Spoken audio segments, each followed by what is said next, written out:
100 years and countless more ahead. Join us in celebrating every story. Mortal Kombat! Yep, we are taking a look at the 2021 adaptation of Mortal Kombat. Now, I have reviewed this film when it first came out. I remember loving it a lot. I gave it a 1,000,000%, which is crazy. But today I decided what did I think about this at 15 years old? Because I was 13, I was a little younger. And I didn't fully. I always thought that movies were also actually pretty cool. Why do I think of this one today? It's still great, though not as much since there are some flaws. But let's get into what the synopsis of the movie. So Shang Tsung instead of doing the final tournament, decides all his henchmen to kill the champions and the chosen ones. Mainly Cole Young, a young MMA fighter who is the brand new character of the movie. Yeah, we're going Resident Evil mode. And he meets up with other Mortal Kombat characters like Jax, Sonya, Kano, Liu Kang, Raiden, and Kung Lao. And later, his descendant Scorpion. And they all team up to try to kill the villains before they kill them. Before the tournament begins. And what I think of this film right now, it's still great. Like, of course, this is R-rated compared to 1995 and Annihilation, and of course Conquest, and Defenders of the Realm. So the action in this movie is spectacular. Well, not only with the gore, but also how this choreography was with the actors fighting. Mainly Scorpion, Liu Kang, and Louis 10 as Cole Young. They're great fighters. And other fights like the Scorpion and Sub-Zero at the end was so epic.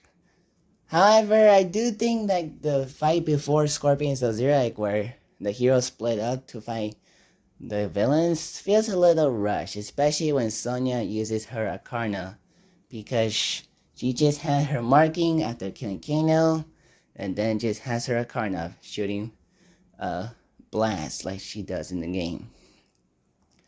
So it kind of feels rushed sometimes. And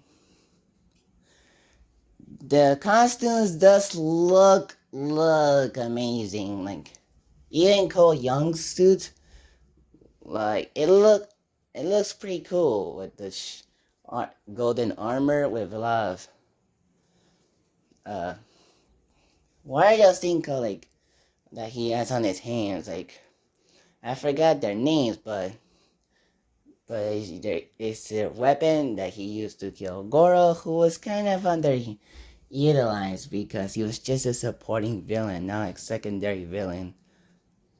Instead, that belongs to Sub-Zero, which I'll talk about later.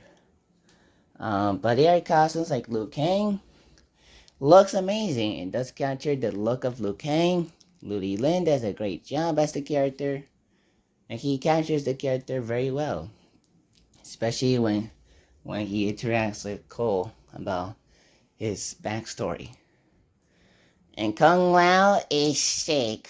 I think Kung Lao, Kano, and Sub-Zero are the best characters in the movie. Because Kung Lao is very awesome, especially when he does his fighting moves. His outfit is flawless victory. Whoosh! And the way he kills Natara and says flawless victory was epic. And very funny moment where he kind of insults Kano to get his Arcana. But it's too bad he had to be killed off by Shang Tsung. Like I said, the characters I like the most is Kano and Sub-Zero. Kano, Josh Lawson, is very, very entertaining for his one-liners and the way he talks with other characters. I mean, like Blondie Sonya Blade and Cabal. It's very entertaining to watch. Even with not having this cyborg guy, he is still entertaining. Glad we still get him the sequel. Hopefully he gets the robotic guy this time around. And of course, Sub-Zero is one menacing villain. Like, Shang Tsung in this movie was kind of underutilized. He was just giving advice to the villains to what to do with the champions and killing them. Sub-Zero does all the job, and he has no pain or remorse. He just going to kill everyone at the earth. He killed Scorpion at the beginning. He almost killed Jax, and he wanted to destroy Cole Young due to Hasashi's bloodline until Scorpion saves the day. Like, he is the best character and part of the movie. So I'm a little confused as to how he can survive after all centuries, years earlier. But it didn't bother me. What else is there? The other characters like Sonya Blade is cool.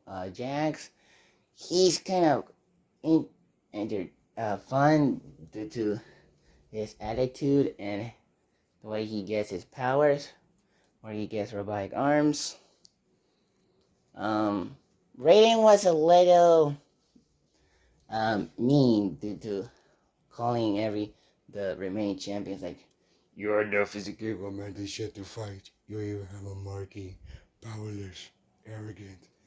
Like, he's very disappointed that these are his champions. Even when talking to Cole about his Hashi bloodline, he didn't believe him. Though he gets better when Cole gets his Arcana. Honestly, I didn't mind the tournament not being in the movie, since Mortal Kombat X and 11 didn't have tournaments, and those are very beloved Mortal Kombat games.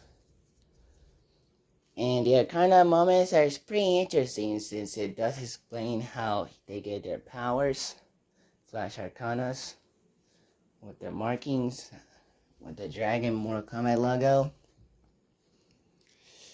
And of course, the movie ends with Cole Young retiring from MMA, and is told by Raiden to send champions, and the one he's searching for is Johnny Cage, who in the sequel will be played by Carl Urban.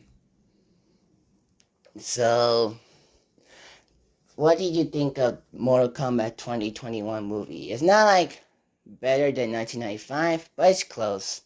So I still enjoy the movie. I've seen this movie 30 times because I watched it during this HBO Max theatrical 2021 release, and I watched it every day until it ended its theatrical HBO Max release run.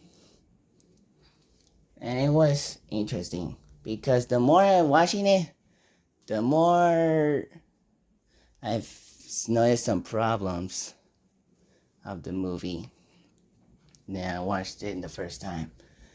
And I also think I wanted to include this one because it was like the biggest film that's been released theatrical and HBO Max release in 2021. So I thought it was necessary. But yeah, so that is WarnerCember presents Mortal Kombat.